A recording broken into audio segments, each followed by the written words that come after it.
आज का टॉपिक क्या रहेगा आपका? नमस्कार, स्वागत है आपका टॉप स्टोरी न्यूज पर। मैं हूं तीर्थंकर सरकार और आप देख रहे हैं मेरे साथ आपका खास कार्यक्रम सितारों की बात आचार्य डॉक्टर संजीव अग्रवाल के साथ। दर्शकों, जैसा कि आपको पता है, रोजाना हम आप लोगों के लिए ज्योतिष से जुड़ी, धर्म से जुड़ी नई नई जानकारियां आपके लिए लेकर आते हैं। साथ ही साथ आपकी समस्याओं के समाधान जो है वो हम लगातार आप लोगों तक पहुंचाने की कोशिश करते हैं। आपकी समस्याओं के समाधान आचार्य जी से लेकर आप तक हम लोग पहुंचाते हैं। हम अपने मंच के जरिए लगातार देश हित से जुड़े मुद्दे जो है वो उठाते रहते हैं, जनहित के जो मुद्दे हैं वो उठाते रहते हैं। आज हम बात करने वाले हैं, जैसा कि हम अक्सर देखते हैं हमारी संस्कृति में, हमारे धर्म में, इस प्राचीन जो सभ्यता हमारी चली आ रही है, हमारे धर्म के अंदर, हमारी संस्कृति के अंदर चरण स्पर्श करने का जो है संस्कार है। आज हम इसी मुद्दे पे आचार्य जी से बात करने वाले हैं। इसके पीछे क्या ज्योतिष है, कब से ये शुरू हुआ और इसके पीछे क्या पूरी कहानी है, उस पर हम आज बात करेंगे। आचार्य जी, बहुत बहुत स्वागत है आपका टॉप स्टोरी न्यूज पर। नमस्कार, जय मां भारती, जय श्री राम। धन्यवाद आपका। आप सभी लोग सुरक्षित रहे, संयम से रहे और देशभक्त बने रहे, इसी कामनाओं के साथ आप सभी लोगों को मैं नमस्कार करता हूं। आज सरकार जो हमारे और आपके बीच की धुरी है, उन्होंने पूछा है कि पैर छूने की परंपराएं हमारी वैदिक काल की क्या परंपराएं हैं, किससे क्या लाभ होता है, हमें क्या लाभ करना चाहिए। देखिए, कोरोना काल ने सिखा दिया है अब हाथ मिलाने की जगह कुछ और ऐसा करें संबोधन, जिससे कि हम आपस में प्रेम को नेगलेक्ट ना कर से, प्रेम बना रहे। तो आप देखेंगे बड़े बड़े राजनीतिक आजकल पैर से पैर मिलाकर नमस्कार कर रहे हैं जी, या कौनिया मिला के नमस्कार कर रहे हैं। तो हमारे जो ऋषि मुनि थे, जो हमारे पौराणिक काल के जो महायोगी थे, उन्होंने कुछ गूढ़ विज्ञान इसके अंदर रहस्य के रूप में खोजा कि आदमी अपने जीवन भर में जो भी तपस्या करके पुण्य कमाता है वो कहां पर उसका इकट्ठा होता है। तो उन्होंने शास्त्र सम्मत जो उपाय बताया वो बताया, यदि हम खड़े होकर एक महान इंसान के जो आपकी निगाह में सफल है और भारतीय धर्म की ध्वजा को लेके चलने वाला व्यक्ति है, कोई जरूरी नहीं है वो ब्राह्मण हो, जरूरी नहीं है वो ऋषि हो, एक सफल राजनयिक हो सकता है, एक सफल प्रोफेसर हो सकता है, एक सफल इंजीनियर हो सकता है, एक सफल व्यक्तियों को इस कड़ी में जोड़ा गया है। जब हम उसके सारे जीवन का, हम उसका महत्व देखते हैं तो हमारे मन में इच्छा होती है हम इसका सम्मान करें। तो भारतीय परंपरा के अंदर पैर छूने का प्रावधान सदियों से चला आ रहा है, सतयुग के समय से चला आ रहा है। तो क्या होता है कि जब कोई व्यक्ति अपने जीवन के पुण्य स्थापित करता है तो उसके पैर के अंगूठे में वो पुण्य इकट्ठे होते हैं। और आप देखते होंगे कि हमेशा पैर के अंगूठे ही छुए जाते हैं। और ये आज से नहीं है, हमारी भारतीय सभ्यता हनुमान जी के समय में भी ये सारी थी। जब वो राम जी के पैर छूते थे तो उन राम जी के अंगूठों को हाथ लगाते थे।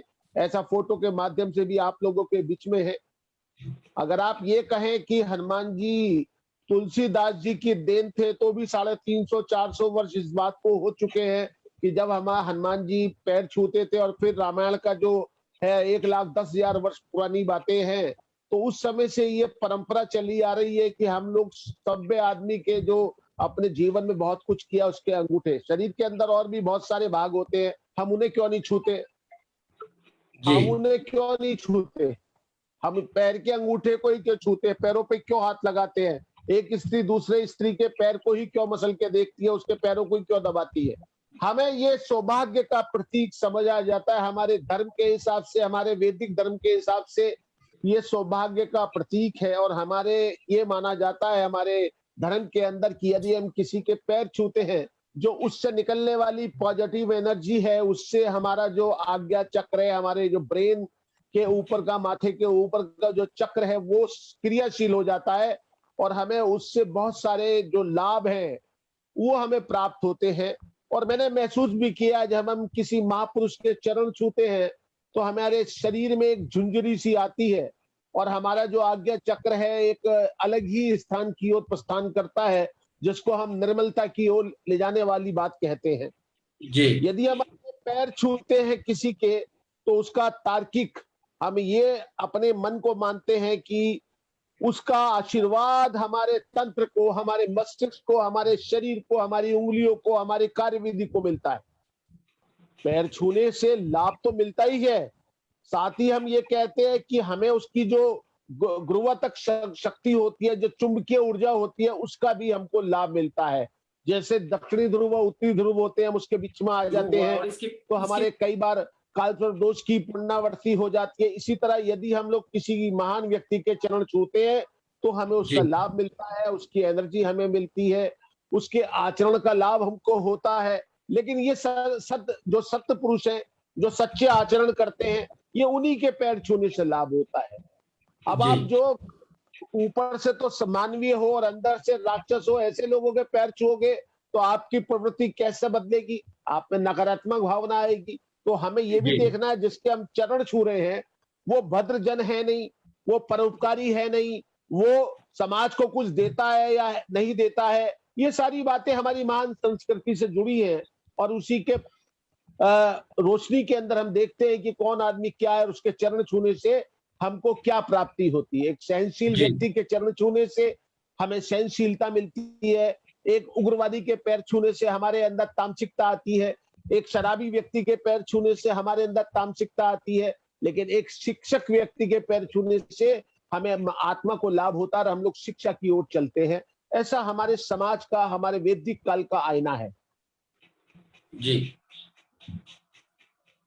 जी आचार्य जी, बहुत बेहतरीन जानकारी आपने दर्शकों को पैर छूने को लेकर दी कि इसके पीछे क्या मान्यताएं हैं, क्या लाभ दर्शकों को इससे होते हैं और किस तरह से जो है इसकी शुरुआत हुई। आचार्य जी, कुछ सवाल हमारे पास यहाँ दर्शकों के आ गए हैं। संदीप मिश्रा जी ने हमें लिखा है, इनकी डेट ऑफ बर्थ है 13 फरवरी 1978, समय है रात के 8:37, यूपी के सहारनपुर में इनका जन्म लेट हो गया। 13 फरवरी 1978, टाइम 8:37 रात के। प्लेस ऑफ बर्थ यूपी के सहारनपुर में।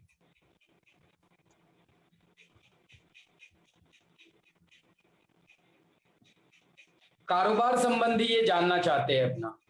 इनका कन्या लगन है, मेष राशि है, भरणी नक्षत्र में जन्म हुआ है इनका, चांदी के पाए हैं और देखा जाए तो इनकी कुंडली में जो चंद्रमा है वो इनके मन को भटका के रखता है। राहु इनका लगन में और केतु इनका 7वें घर में है। थोड़ा नीच का मंगल है, वाणी दोष इनको दिखाई देता है, जल्दी से इनकी वाणी जो है वो गर्म हो जाती है और थोड़ा वाणी को अगर ठीक रखे तो। इसके अलावा इनका जो सूर्य है वो शुक्र के साथ 6ठे घर में है। ऐसे व्यक्ति आंखें थोड़ी कमजोर हो जाती है। व्यापार की जहां तक बात है, वर्तमान समय इनके अनुकूल है, ऐसी कोई चीज नहीं है जो इनके खिलाफ चल रही हो। अपनी वाणी के ऊपर नीच का मंगल है, वाणी पे ध्यान दे और साथ में एक चांदी का छल्ला या चांदी का कड़ा अपने उल्टे हाथ में धारण कर ले तो इनको लाभ हो जाएगा। इनका लगन जो है वो 4.2 डिग्री का है और सूर्य 1.1 डिग्री का और मंगल इनका मात्र 0.032 डिग्री का है। अगर ये अपने लगन को मजबूत कर लें, एक पन्ना 7.25 रत्ती का ये अपनी कनिष्का में, सब में छोटी उंगली में धारण कर ले बुधवार को, तो भी इनके व्यापार के अंदर लाभ हो जाएगा। जी आचार्य जी, बहुत बहुत धन्यवाद आपका। हमें उम्मीद है संदीप जी आपको आपके प्रश्नों के हल जो है, उत्तर जो है वो आपको मिल गए होंगे। अगर आप और भी कुछ जानना चाहते हैं तो आप नीचे दिए गए नंबरों पर संपर्क कर सकते हैं। आचार्य जी से पर्सनली जाकर आप अपनी समस्याओं के विषय में और अधिक जानकारी जो है उसके जो और अधिक हल है वो भी आप जान सकते हैं। सभी दर्शकों से भी मेरा अनुरोध है, अगर आपकी कुछ समस्याएं हैं, आप कुछ अपने विषय में जानना चाहते हैं तो आप नीचे दिए गए नंबरों पर संपर्क कर हमें बता सकते हैं। हम आचार्य जी से उन सवालों के जवाब लेकर आप तक जरूर पहुंचाएंगे। अब वक्त हो चुका है इस समय आज का भविष्य फल जानने का। आचार्य जी से अनुरोध करूंगा मैं, आचार्य जी आप दर्शकों को बता दीजिए उनका दिन कैसा बीतने वाला है। देखिए दोस्तों, आज 17 जुलाई 2021 आषाढ़ शुक्ल पक्ष की अष्टमी है और अष्टमी आज शनिवार का दिन है और अष्टमी आज रात को 2:41 पे रहेगी। उसके बाद अगले दिन नवमी और गुप्त नवरात्रि की समाप्ति का पर्व है। आज एक खास बात ये भी है कि उड़ीसा के अंदर भगवान परशुराम अष्टमी का आज दिन मनाया जा रहा है और साथ में दुर्गा अष्टमी भी आज ही मनाई जा रही है, क्योंकि जो सूरज के निकलते हुए तिथि होती है वो ही मनाई जाती है। आती है आप लोगों की जो कुंडली है उसके बारे में बताने जा रहा हूँ। सबसे पहले लेता हूँ मेष राशि। आज आपको अपने वाहन को सावधानी से चलाना चाहिए। अजनबी लोगों के ऊपर भरोसा ना करें, अन्यथा लेने के देने पड़ सकते हैं। किसी भी नए कार्य को प्रारंभ करने के लिए आज का दिन अनुकूल नहीं है। शरीर में थकान और आलस लेने की संभावना है। आपका स्वास्थ्य थोड़ा नरम रहेगा और नकारात्मक भावनाओं को अपने मन से हटाएंगे तो आपका आज का दिन जो बचा है वो अच्छा रहेगा। आती है वृषभ राशि, स्वामी जिसका शुक्र है। जीवन साथी से सहयोग मिलेगा, प्रिय व्यक्ति का साथ मिलेगा, आर्थिक निवेश करना लाभप्रद रहेगा। परिवारजनों के साथ बैठकर महत्वपूर्ण विषयों पर आप चर्चा कर सकेंगे। कार्य में संतोष का अनुभव होगा, स्त्री की ओर से लाभ मिल सकेगा। और जो हमारी माता बहना है उनकी कुंडली के अंदर भी आज उनको काम कम करना पड़ेगा, थकान उनकी कम रहेगी। आती है मिथुन राशि, शनि इसमें चल रहा है धैया के रूप में, इसका स्वामी बुध है। दिन मंगलमय गुजरेगा, कोई शुभ समाचार या रुका हुआ धन मिल सकता है, किस्मत का साथ मिलेगा। काम प्रयास से ही अधिक सफलता पूर्वक कर पाएंगे। कोई मनोकामना पूरी हो सकती है, कोई यात्रा पर आप जा सकते हैं, कोई धार्मिक स्थान का आप दर्शन कर सकते हैं। आती है कर्क राशि, आप बड़े संजीदे और संवेदनशील व्यक्ति हैं। जल्दी जल्दी नौकरी बदलना आपकी इच्छा रहती है कि जल्दी जल्दी परिवर्तन आपकी लाइफ में हो। साझेदारी के काम में संभल कर रहिए, नहीं तो नुकसान हो सकता है। सेहत के प्रति आपको सजग रहना होगा, विवादों से बचकर रहे, नहीं तो मानसिक परेशानी आपको होगी। अपनों भी आपको पराये सा व्यवहार करते हुए महसूस होंगे। आज का दिन संयम पूर्ण बिताएं, तभी आप स्वस्थ और मंगलकारी बने रहेंगे। सिंह राशि, स्वामी आत्मा का कारक सूर्य है। कोई प्रतिकूल समाचार मिलने से तनाव हो सकता है। अप्रिय घटना का योग है, सोच समझकर ही यात्रा करें, कार्य व्यवहार करें। साधु संतों का आशीर्वाद अगर मिले तो वो आपके अंदर ऊर्जा का संचार करेगा। आज खान पान का ध्यान रखेंगे। आती है कन्या राशि, इसका स्वामी बुध है और आज का दिन आपका आपकी मेहनत के हिसाब से अच्छा रहेगा। अर्थात आपको आलस से बचना होगा। दोस्तों और सगे संबंधियों से सहयोग प्राप्त करें। व्यापार में लाभ कहेगा, कहीं घूमने की योजना आप बना सकते हैं। होटल का खाना भी आपको मिल सकता है। जीवन साथी के साथ यादगार पल गुजारे, आपका दिन आज बहुत अच्छा रहने वाला है। आती है तुला राशि, तुला राशि शुक्र की राशि, शनि की ढैया यहाँ भी चल रही है। आपका पैसा कहीं अटका हुआ हो तो तगादा करें, वो मिल सकता है। प्रयास से सभी कार्य बनने की संभावना है, इसलिए मेहनत में कमी ना करें। यश मान प्रतिष्ठा के लिए आप कोशिश करें तो उसमें वृद्धि होगी, सामाजिक प्रतिष्ठा का लाभ मिलेगा। महत्वपूर्ण कार्य दूसरों पर न छोड़े, परिवार में तभी खुशी आपकी आ पाएगी। आती है वृश्चिक राशि, स्वामी इसका मंगल है। कार्य क्षेत्र के मामले में आज का दिन अनुकूल रहने वाला है। सहकर्मियों और अधिकारियों के साथ पूर्ण सहयोग प्राप्त करें। जो लोग सिविल सर्विस की तैयारी कर रहे हैं उनके लिए भी आज का दिन बहुत अच्छा है। कुछ नई बातें आपको जानकारी में मिलेगी। किसी अधिकारी का सहयोग और समर्थन भी आपको मिल सकता है। घर में आनंद और खुशी का माहौल रहेगा। नए संपर्कों से लाभ मिलेगा। महिला वर्ग का सहयोग भी आपको मिल सकता है। आज आपके धनु राशि की बात करता हूँ। अपनी जिद से बचें, आपका स्वामी गुरु है।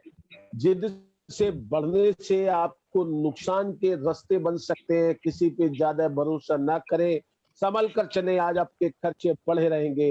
कार्यों में बाधा से परेशानी होगी। धैर्य से काम लेने में कठिनाइयों का सामना करें। इरादों में मजबूती उन्नति का मार्ग प्रशस्त करेगी। जीवन साथी को लेकर चिंता हो सकती है। अपने स्वास्थ्य का भी ध्यान आपको रखना होगा। आती है मकर राशि, शनि की 7.5 का दूसरा चरण थोड़ा मानसिक प्रतिक्रियाओं को कमजोर करने वाला है। सितारों की स्थिति कुल मिलाकर अनुकूल है। यात्रा सुखद है, उन्नति का समाचार मिलेगा। पुरस्कार एवं उपहार के लाभ की खुशी मिलेगी। पारकवाल जीवन में उल्लास और उत्साह बना रहेगा। कहीं घूमने की योजना बना सकते हैं तो आपका दिन अच्छा बीत जाएगा। आती है कुंभ राशि, शनि की 7.5 24/1/2020 से चली है। आपका जो स्वामी है वो शनि है। भगवान श्री कृष्ण की उपासना से आपको बल मिलेगा।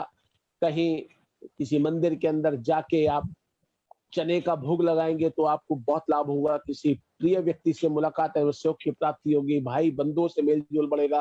कार्य क्षेत्र की जिम्मेदारी बढ़ेगी। सुख सुविधाओं में साधन में वृद्धि और धन व्यय होगा, गुप्त शत्रु परेशान कर सकते हैं, पर चिंता ना करें, वो आपसे हार जाएंगे। अपनी सेहत का ध्यान रखें, तली हुई चीजें, मसालों का परहेज रखेंगे, आपको अच्छा पन महसूस होगा। आती है मीन राशि, ये चक्र की आखिरी राशि है, आपका स्वामी भी गुरु है।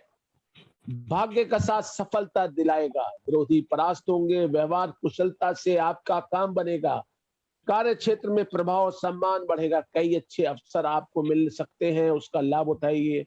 अपने व्यय पे नियंत्रण रखेंगे तो आपको बहुत लाभ होगा। दोस्तों, जो ये राशियां हैं ये अपनी जगह है, लगातार आपको हमारी ये टॉप स्टोरी बता रहा है, अपना ध्यान रखें, भीड़ का हिस्सा बनने से बचें और साथ में संयम रखें, गर्म चीजों का सेवन ना करें, दही भोजन में जरूर शामिल करें और साथ में अगर आप भारी खाना खाते हैं तो भारी खाने की जगह हल्का खाना खाएं, सूती कपड़ा पहने तो निश्चित आपको उससे लाभ होगा। वर्तमान स्थिति के अंदर तीसरी लहर का कहर आंखों से दिखाई देने लगा है। संयम रखें, पैनिक ना बने, अपने को अपने घर के बीच या अपने कारोबार तक ही रखें, फालतू आने जाने से बचे तो ही आप बचे रहेंगे। अपने जिन लोगों ने वैक्सीन नहीं लगाई है उनसे भी मैं प्रार्थना करता हूं, सरकार मुफ्त वैक्सीन दे रही है, आप सरकारी औषधालयों से और सरकारी अस्पतालों से वैक्सीन लगवाने को ज्यादा मौके दें, उससे आपकी सेहत सही रहेगी और आपको बीमारी से काफी बचाव होगा। यही मेरा आपसे निवेदन है। बाकी आपका भाग्य, आपके स्टार, बाकी तो सब कुछ आप ही जाने। मेरा काम है आप लोगों को समय समय पे बताते रहना, बल्कि रोज ही बताते रहना, जब तक आप मुझे सुन रहे हैं और मैं आपको देख रहा हूँ। आपका दिन बहुत अच्छा रहे। कल गुप्त नवरात्रि की समाप्ति है। माता रानी सब पे अपनी कृपा बना के रखे। धन्यवाद। जय माँ भारती, जय श्री राम। जी आचार्य जी, बहुत बहुत धन्यवाद दर्शकों को आज उनका भविष्य फल बताने के लिए और इतनी सारी महत्वपूर्ण और बेहतरीन जानकारी उनको देने के लिए। सभी दर्शकों से मेरा अनुरोध है, हमारी वीडियो को ज्यादा से ज्यादा शेयर कीजिए ताकि ज्यादा से ज्यादा लोग इससे लाभ उठा सके, ज्यादा से ज्यादा लोगों की समस्याओं का समाधान हो सके। यूट्यूब पे हमारे चैनल को सब्सक्राइब कीजिए, बेल आइकन दबा के सबसे पहले हमारी खबरों को पाइए। लेटेस्ट खबरें देखने के लिए लॉगिन कीजिए www.topstory.online। कहीं मत जाइएगा, बने रहिएगा खबरों में। फिर मिलेंगे कुछ नई जानकारियों के साथ, तब तक देखते रहिए टॉप स्टोरी न्यूज।